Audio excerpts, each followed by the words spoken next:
ఫైనల్‌గా నా డెస్టినేషన్ నేను రీచ్ అయ్యేసరికయితే 12 అయిపోయింది. అండ్ నేనొచ్చేసరికి అందరూ రెడీ అయిపోయి ఉన్నారు. ఇంక నేను ఫాస్ట్‌గా రెడీ అయిపోయాను. యాక్చువల్లీ ఇది అన్నయ్య వాళ్ళు ఎవ్రీ ఇయర్ అడిగొప్పల అమ్మవారికైతే పెట్టుకుంటారనమాట. పొంగల్ పెట్టుకుంటారు. అలా పెట్టుకున్న ప్రతిసారి అన్నయ్య ఇంటి ఆడపిల్లల్ని పిలుస్తారనమాట. నేను లాస్ట్ ఇయర్ మిస్ అయ్యాను. అంతకన్నా ముందు 2 ఇయర్స్ కూడా అటెండ్ అయ్యాను. ఇంక ఈ ఇయర్ ఎలా అయినా అటెండ్ అవ్వాలి అనుకున్నాను.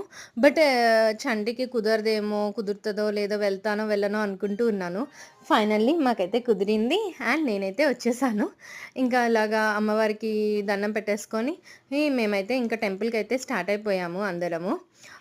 మేము టెంపుల్‌కి వచ్చేసరికి 3 అలా అవుతూ ఉంది. ఇంకా మేము వచ్చేసరికి అంటే ఇది ఎర్లీ మార్నింగ్ 3కి మేమొచ్చాము.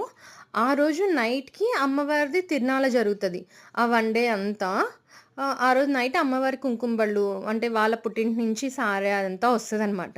ఇంకా నైట్ అంటే ఫుల్ రష్ ఉంటది. ఎందుకులే అనేసి మేము ఎర్లీ మార్నింగే వచ్చేసాము. కొంచెం ఇప్పుడైతే కొంచెం దర్శనం అది కూడా బావుంటది. తొందరగా అయిపోతది అనేసి. ఇక్కడ నేను కూడా అమ్మవారి దగ్గరికి తీసుకొని వెళ్తున్నాను. అస్సలు రావట్లేదు. ఊరికే ట్రై చేశాను. ఇంకా ఇక్కడైతే పొంగల్‌కి రెడీ చేస్తున్నామంతా.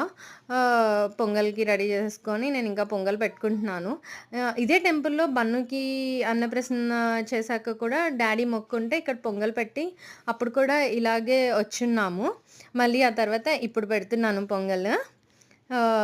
ఇంకా అసలు పిల్లలు కూడా ఎర్లీ మార్నింగ్ అయినా కూడా పడుకోకుండా బానే ఉన్నారు. బానే సపోర్ట్ చేశారు. ఏడవకుండా అలాగా నిద్ర లేకపోయినా కూడా. ఇంకా పొంగలయిపోయాక చంటి నాకింకా పొంగల్ కుండ ఎత్తిపెట్టారు. ఇంకా అయిపోయింది. ఇంక మేమైతే దర్శనానికెళ్ళిపోయాము.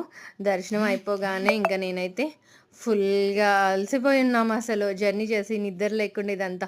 మా దర్శనం అంతా అయిపోయేసరికయితే మాకు 6 అలా అయ్యింది. 5:46కి ఇంకా ఇంటికి వెళ్ళ